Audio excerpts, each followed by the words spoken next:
Welcome back to TWSN YouTube channel. My name is Logan Fulmer, and today we have a unique video for you guys. If you follow TWSN social media on Twitter, Instagram, you'll see a lot of different draft coverage. You'll see a lot of articles, some short film breakdowns. But today we have a live mock draft using the NFL Draft Network's live mock machine, and we're going to kind of go pick by pick, explaining each pick a little bit, nothing too in depth, but we're just going to give you my first mock draft of the year. I know the Super Bowl just ended, so all the draft order should be set, barring any trades, and let's just get right into it. So first off, we have the Jacksonville Jaguars. I think this is a little bit of a awkward situation for the Jags. I think the pick here is just going to be Evan Neal. I don't think he's necessarily the best player in the draft, but he's their biggest need by far, and it kind of just fits like a glove, for being honest.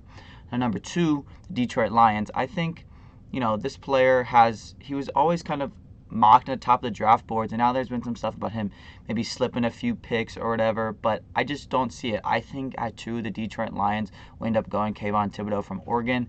I just think that, comparing him to all the other edge players and defensive players and just players in general, I don't know if there's anybody with the upside that he has. And if he participates in the combine, he is going to dominate the combine and show everybody how much of a freak he really is. Now here 3 for the Texans. The Texans can kind of go any direction, so it makes things a little difficult here. But I think they'd be extremely happy with Aiden Hutchinson here at 3. I think they need anything really. They need the most talent, and I think Aiden Hutchinson here at 3 will fit in perfectly. He's at a prime position. He's very good. Some people have him at 1, some people have him at 2, but for me, he falls here at the Houston Texans at 3. Now the Jets are another little bit of an awkward team. They have 2 picks, as you see. They have the 4th pick and they have the 10th pick, so they can really do a lot of things. And the position I'm going to give them is probably a little weird. You don't see people from this position drafted very high, but I'm going to give him Kyle Hamilton here at 4. I think there's not many people in this draft class that you can look at as that generational talent, and the closest one is by far Kyle Hamilton. We don't see many safety prospects like him at all, and I don't know when the last time we really saw one was. I don't know if we've ever seen a safety go this high. I'm sure there's been a time or two, but just in general, Kyle Hamilton is one of the most generational prospects we have in this class. And yeah, the safety at 4 is really weird, but I think he's by far the most talented player at his position, and he has the biggest gap between the number 1 prospect and the number 2 prospect at his position. And that's why I think the Jets will kind of lean that direction at 4. 5, the New York Giants is pretty easy for me. Like you see, they have pick 5 and they have pick 7 here shortly. Ekamakwanu, pretty easy. Lock him in there, in my opinion, if he's there. He's just not that far behind Evan Neal, if we're being honest. And the Giants need offensive line, and there's really nothing else to it, if I'm being honest. Now the Panthers at 6 is a little interesting. I think everybody kind of has them in the quarterback drama. Are they going to trade for somebody? Maybe they make signs a vet or something. You don't really know. I don't see Carolina drafting a quarterback here. I do think it's totally in the realm of possibility. I could easily see, Malik Willis go here because of that upside. If they want a more ready guy, maybe they lean a Pickett or, a Howell or somebody, but I don't think that'll be at 6. I just don't see that happening. Maybe if the Panthers stay at 6, I think that the best idea for them is to go and protect whoever their quarterback is. We don't really know who it's going to be, but I think it starts with protecting them. And you take Charles Cross there at 6. I know isn't the most exciting mock so far. You got a lot of the unappealing trench positions, but they make a difference and teams will value them. And the Giants here at 7, like I said, they just had to pick at 5. I think now the Giants kind of can open up, and I think you could see a little bit of a different kind of pick here, but I don't think it happens. But it just wouldn't surprise me if the Giants went out of their way to draft whoever they thought was the best player at their biggest position of need. And for me, at 7, I think I like the idea of an edge here. This could be a sneaky spot for Devin Lloyd, whoever the Giants view as their LB1. But for me, I think edge makes the most sense. And I've been on the David Ojabo train for a while. Jermaine Johnson shot up the boards in general, but I really like Ojabo to the Giants. He gives them that freakishly athletic edge. And I think they just kind of fit in, and they haven't had a really good dominant edge in a while. And I just think, they need help in the trenches. They really do. and I think that'll kind of help him get back in there with taking Iquanu at 5 and David Ajabo at 7. Now here at 8, the Falcons. This is my first pick that I think will be a little bit. It's not even that crazy, but I'm gonna give him Treylon Burks, and let me explain why.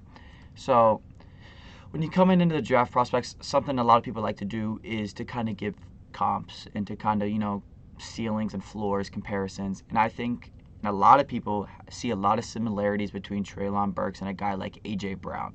And the coach for the Falcons, Arthur Smith, loved A.J. Brown. So I think he could look to get his version of A.J. Brown in Treylon Burks here. Yeah, they could lean a bunch of different other positions. They could take a corner to pair with A.J. Terrell. They could take a dominant edge rusher in Jermaine Johnson.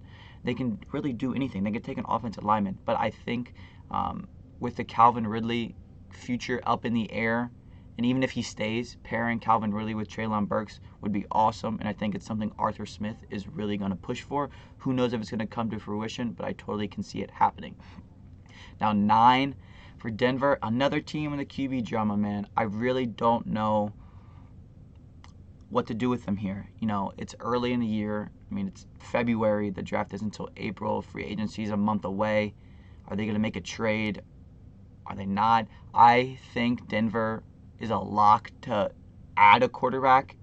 I don't know who it is. Maybe it's a lower end guy or whatever, but I think they have a new starting quarterback next year. It could be a high power guy. Your Aaron Rodgers, your Watsons, your Wilsons, whatever it is. So I'm going to lean away from quarterback here, and I'm going to give them Jermaine Johnson, the flying up draft boards, dominated the Senior Bowl. And, after they traded Von Miller, this defense is still really good. But they need some more and need another edge threat. And I think Jermaine Johnson's athletic profile kind of fits right in there with Denver and gives them another dominant edge guy. And then back here with the Jets at 10, I gave him Kyle Hamilton as the 4th pick earlier. And I don't know if it's going to play out like this, but I absolutely love this if I'm the Jets. I'm going to pair Kyle Hamilton with Derek Stingley Jr. and really, really reshape that secondary. You have a good front 7. You have a decent offense. Yeah, the rest of the draft will probably see some offensive linemen taken for them. Maybe they address that in free agency. But I think right now, if you can add arguably the 2 best defensive back players in the class, you have to be extremely, extremely excited about that. I think Derek Stingley, it wouldn't surprise me if he's not the first corner off the board in general because he hasn't played and done too much since his freshman year, but the upside is clearly there. It's more of a risk than people want to admit, but I think it could be a home run pairing him with Kyle Hamilton. The Washington Commanders here at 11. Another team wildly in the quarterback market. I think this team is as close as a QB away as you can get. Super dominant defense. Curtis Samuel, Terry McLaurin, Gibson, and Logan Thomas for your weapons. It makes it kind of tough. I think they could add a vet, but I don't know. I think they're one of the teams I'm more comfortable mocking a quarterback here, and because of them needing a quarterback now, I'm going to lean away from a Malik Willis because I think Malik Willis by far has the biggest upside of any quarterback in this class. But just in general for this first year, I think they kind of want a safer guy. They don't really want to miss out on a quarterback, and I think that's why it's gonna attract them towards Kenny Pickett. I'm personally not the Kenny Pickett fan, the biggest Kenny Pickett fan in the world. I just don't see that massive upside there with them. But I think he is a little more ready to start now than some of these people. But if nobody really knows how the quarterbacks are gonna fall, if they took Desmond Ridder here, Matt Corral, I don't think anybody's gonna be shocked. I just think Washington's one of the first teams I feel really comfortable mocking a quarterback at this point in time. The Vikings, another team that can kind of do a little bit of everything for me. I really like Ahmed Sauce Gardner here. I think he's probably my CB1 within this class. I know that might get a little bit of hate, but just 3 years of outstanding production, literally production we've never seen before. I just don't think you can argue it. And if he ends up being the first quarterback off the board, you should not be surprised because he is that talented. Now the Browns here are a little weird as well. I think this kind of it just feels like destiny that they're going to take a receiver here. I don't really know what other position I would go if they didn't. They could maybe go with an interior defensive lineman or a dominant edge rusher. That wouldn't surprise me either. I just think they'll take whoever they feel is their wide receiver one, or if Burks was their one, the wide receiver two. And I think Garrett Wilson kind of fits like a glove in the Cleveland offense. Everybody knows that Cleveland wide receivers hasn't been the most productive people in the world. You had the whole OBJ situation. Baker's been hurt. Jarvis Landry's been in and out. But I think Garrett Wilson, putting the Ohio State kid up in Cleveland, is kind of a good fit for everybody here. Now, Baltimore is tough. I think for me, this pick is either it's either a defensive line or an offensive line. I know that's pretty bland and whatever, but I can't help but watch this player and just think he's a Baltimore Raven player. He's exactly what they like. They like the tough, the physical. They like to bully people. That's how they like to play football. And there's no player in the draft that embodies that mindset more than Trevor Penning. I know 14 kind of might seem like a little early for him, but it's just not. I mean, the upside on that guy is super freakishly high. He's a freak athlete. Like I said, he's a bully. You see all the clips from the Senior Bowl of him just tossing guys around, and I think the Ravens will absolutely fall in love with that. Now, the Eagles, with the first of their 3 picks at 15, 16, and 19, it's a little tough. Just because they have 3 picks. What are you going to do with them? I think in some order they're going to look to attack the corner, the boundary positions, corner and wide receiver, and then the trenches. So whatever, I think it's going to be corner, wide receiver, offensive lineman, or an edge. Now, that's 4 positions. They got 3 picks. Maybe they double dip, whatever it is. Those are the kind of positions I think will be at the front of their mind. And for me, right now, I really like Kenyon Green to them here with Brandon Brooks retiring. I think he's a great fit there at 15. And I also like the idea of giving them another young corner, and I'm going to give them Andrew Booth Jr. Andrew Booth Jr. is another guy that's just, a really good freak athlete. We got a lot of really good athletes in this class. I think people in general, these prospects are just getting more athletic and more athletic every year. And Andrew Booth is no different. His ball skills are very, very impressive. Makes a lot of crazy plays on the ball. Now, if this is how the board falls for the Chargers, I don't understand how Jordan Davis would not be the pick for them. The run defense was absolutely atrocious all year long, and I don't know if there's a better fix than Jordan Davis. I think it's the most match made in heaven pairing in the entire draft. Jordan Davis to the Chargers, if he's there, my opinion, lock it in, run to the podium, get it done. Now, 18, the Saints. The Saints are another team that can kind of go any direction. You have the Michael Thomas questions. You have you're in cap hell. What are you going to do? You don't really have a quarterback. Are they really players for a quarterback? I don't know. Like in the trade market, maybe. I could see them taking a quarterback here, a Matt Corral. I really like a Sam Howell. Seems like a good fit there. Even a Desmond Ridder. This is a tough place not to mock a QB. I just can't see the Saints doing it. I just can't. I'm going to give them Jameson Williams at 14. He was the 14th ranked player on this board here at 18. They need another receiver. They need a field stretcher. I think if Michael Thomas stays, he's a perfect 1-2 threat with him. Now, the Eagles back here at 19. I gave them Booth and Kenyon Green earlier. I'm going to kind of stay in the trenches and give them Trayvon Walker from Georgia. This Georgia team is going to have so many players drafted, so many defensive players drafted. Get used to hearing it. And I think Trayvon Walker is a guy that's not really getting, he's not really being talked about enough. A lot of you guys watching this might not have even heard of him, but he is awesome. Everybody on the Georgia defense is awesome, and that's why they were so good, and that's why they were national champions.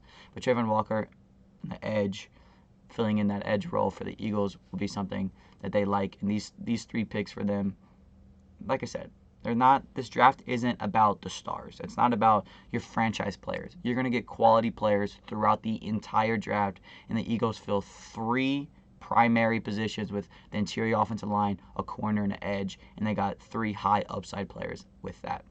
Now, the Steelers are another team, quarterback or offensive line. Those are their glaring needs. There's been the reports about the Steelers liking Malik Willis a lot, so I'm just going to go ahead and slide that in there.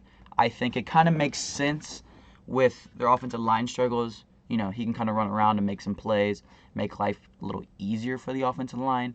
I don't know if he plays year one with them. I don't think he's ready, but I also pretty confident he's better than the options they have now. So maybe they sign him. Maybe they sign a Ryan Fitzpatrick for a year, or one of those kind of guys just for a short-term year. Let Malik Willis sit because his upside is through the roof. It would not surprise me if the Steelers even try to trade up for Malik Willis, because that's what the rumor is. Everybody knows the Steelers likes him, so we'll see if that's what comes to fruition. The Patriots, I think the Patriots are really hoping one of those top 3 corners fell to them, and at here, it's corner or linebacker for me. It's either Trent McDuffie or Devin Lloyd. I think both of these players feel like Patriots. It's pretty tough, so I'm trying to determine their need. They got J.C. Jackson. He is a free agent. So that is definitely tough. I'm going to go ahead and pencil in Devin Lloyd here.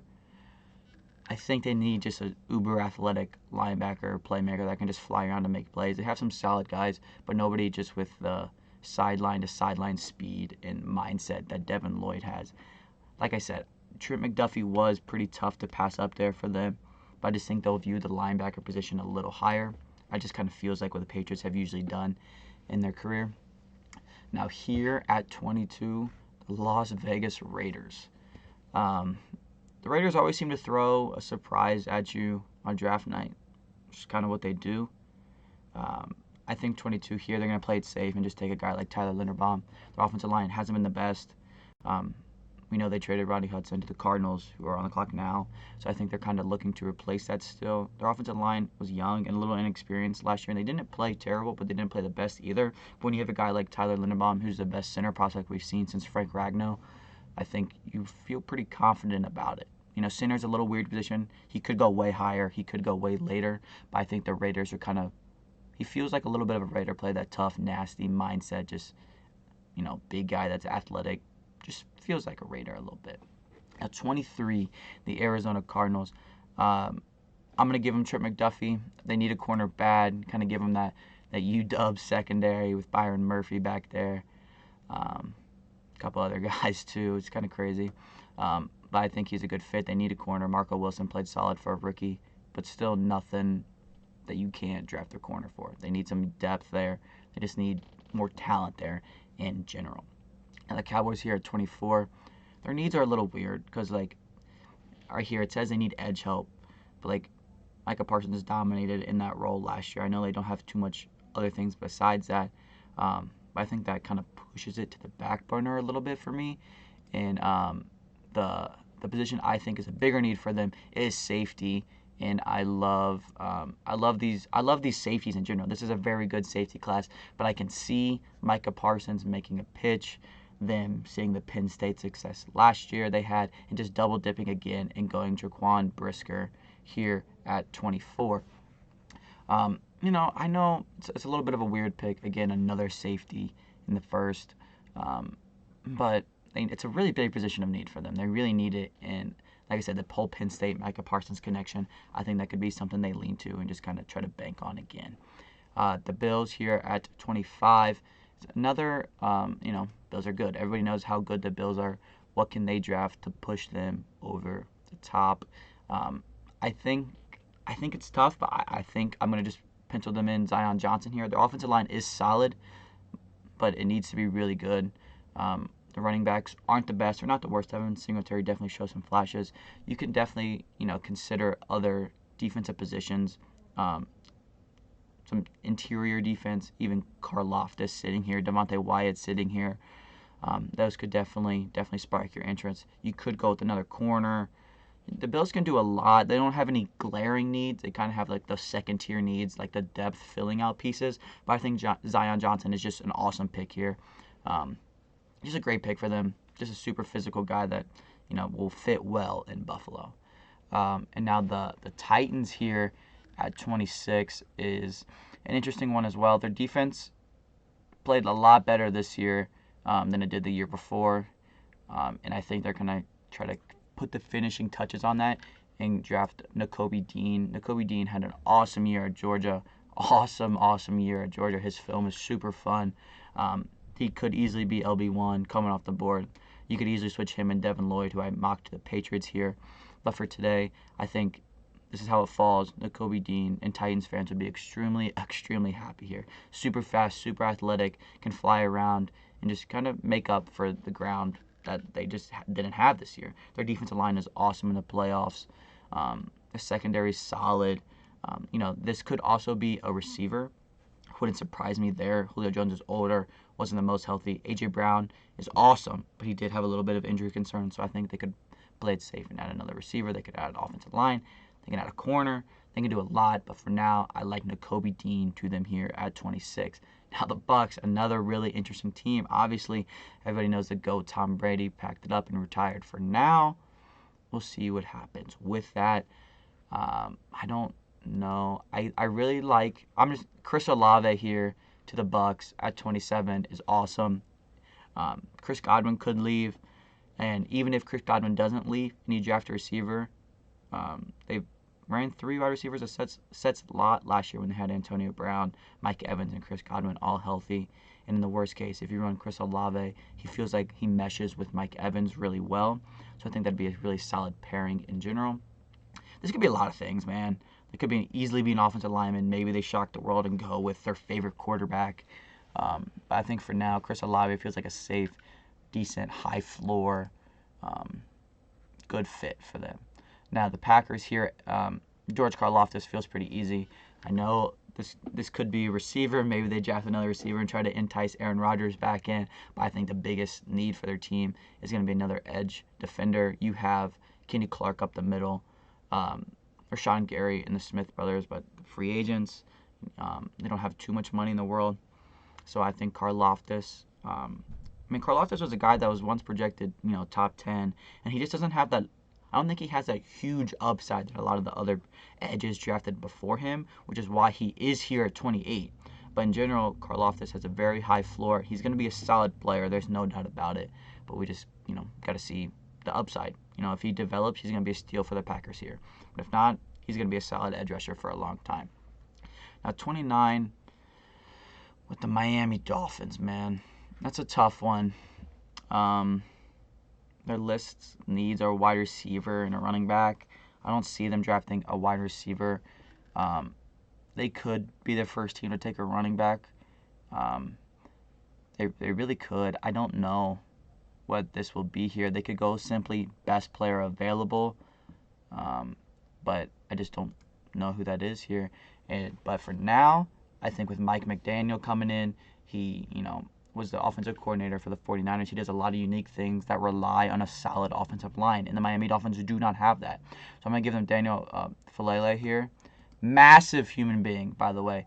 He's like 6'8", 380 or something like that. But he moves much better than you're thinking after you hear those measurements. He really does, I promise. So I think that's a pretty fun pick there. It's a super risky pick. Anytime you have a guy that big, there's obviously some risk, but there's some clear and obvious upside there as well. Now the Chiefs at 30, immediately my mind goes to 2 positions, wide receiver and safety. Wide receiver, oh man, there's some better wide receivers on the board here than I thought. In safety, I think Lewis Kine, whatever his name is a great fit. Flies around as well. Daxton Hill is an awesome fit. Jalen Petrie is an awesome fit as well. But looking at the wide receiver, man, if Drake London's here, this has to be a smash. It's a smash for the Chiefs. You have your massive, big body receiver on the outside, Tyreek Hill on the inside, outside with his speed, Travis Kelce. Like, people don't realize if this offense had one more big body receiver, just receiver in general, how good they'd really be. And if Drake London is here at 30, it's tough to imagine how teams really stop them. It really is. I think that's the last thing they need offensively to be completely dominant. It'd be a scary sight for the rest of the league. Let's just say that. Now, this pick, everybody and their mother knows what the Cincinnati Bengals need. They need offensive line. If you look here, their top 2 needs, offensive tackle and interior offensive line. And personally, I do not disagree. But I am not mocking them an offensive lineman. And before you call me crazy, let me tell you why. The Cincinnati Bengals, like we just said, everybody and their mother knows they need an offensive lineman. It's a fact. Everybody knows it. So I think what their approach is going to be, I think they're going to attack it heavily through free agency, maybe make a trade, whatever. But I think they're going to put themselves in a position through signing a couple people to where they don't have to draft an offensive lineman at 31. I think they're a little tired of drafting an offensive lineman and them not panning out exactly, and that's totally fair and it's totally valid. Yes, they could sign 2 guys and then draft one here or whatever. They could sign one really dominant guy and then turn to draft one here. But my thought process with this pick is that they completely fix the offensive line to where it's good enough in their minds to where they don't have to force one here at 31. That's the thing. You don't have to force it. And if you look at the board, there's no offensive lineman that really will solve their needs, in my opinion. And the first one all the way down here, the Ohio State tackle, like it just feels like a reach, and they don't need to reach. Maybe to trade down for a tackle. Whatever it is, if they're picking at 31, I'm not mocking them an offensive lineman because I feel like that area will be addressed by the time the draft comes. And one of their other needs, in my opinion, is within the interior. You have DJ Reader, and then both BJ Hill and Larry Ogunjobi are free agents. So with this mock, I'm gonna mock them to Marvin Leal, the interior defensive lineman. I think he's a freak. He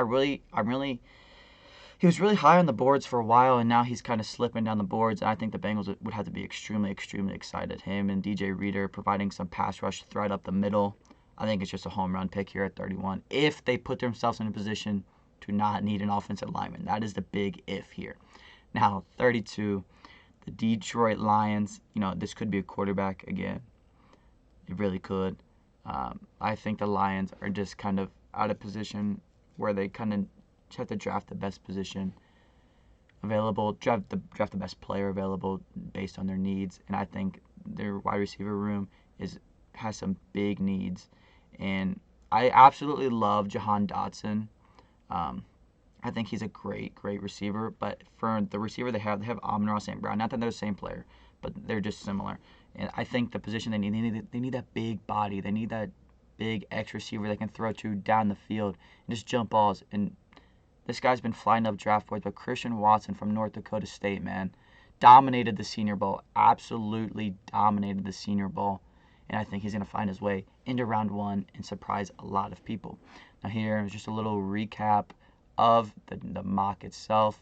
I'm going to scroll through some picks as I thank you guys for watching and tuning in here on the TWSN YouTube channel. And like I said, the draft content is just now picking up. Make sure you follow along on the social media here on the YouTube. Subscribe to the Patreon for all of our NFL draft bets, future bets, NBA bets, MLB bets, whatever it is. The TWSN Patreon will help you make money. I promise you that. But like I said, thank you guys for watching, and I hope to see you again on the TWSN YouTube channel here soon.